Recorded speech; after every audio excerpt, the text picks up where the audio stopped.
நம்ம Ashwin sweets and snacks export பண்றதுக்கு 7373041434 மற்றும் www.ashwinsweets.com கான்டாக்ட் பண்ணுங்க. திருப்பூரில் பணியாற்றும் வடமாநில தொழிலாளர்கள் தீபாவளியை கொண்டாட சொந்த ஊர்களுக்கு பயணிப்பதால் ரயில் நிலையத்தில் கூட்டம் அலைமோதிய நிலையில் முண்டியடித்து சென்று ரயிலில் ஏறியவர்கள் முன்பதிவில்லா பெட்டிகளின் படிக்கட்டுகளில் நின்றபடி பயணித்தனர். மேலும் விவரங்களோடு இணைகிறார் செய்தியாளர் பூபதி. வணக்கம் பூபதி, விவரங்கள்.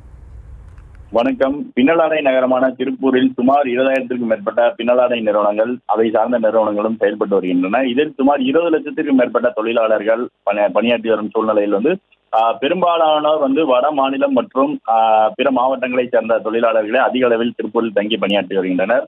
இந்த நிலையில் நாடு முழுவதும் தீபாவளி பண்டிகை வெகு விமர்சையாக கொண்டாடப்பட்டு வரும் சூழ்நிலையில் இன்றைய தினத்தில் அதாவது கோவையிலிருந்து சென்னை வரை செல்லக்கூடிய இன்டர்சிட்டி ரயிலானது வந்தது.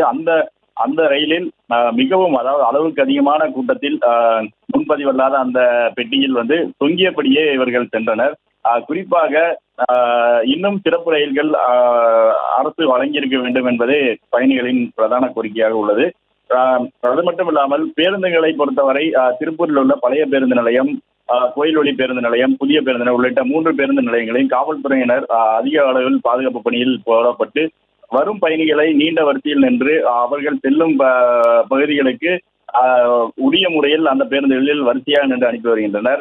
ரயில் நிலையத்தை பொறுத்தவரை ரயில்வே காவல்துறையினர் மற்றும் சிஆர்பிஎஃப் காவல்துறையினர் என அதிக அளவில் பாதுகாப்பு பணியில் ஈடுபட்டு வருகின்றனர். விவரங்களுக்கு நன்றி பூபதி.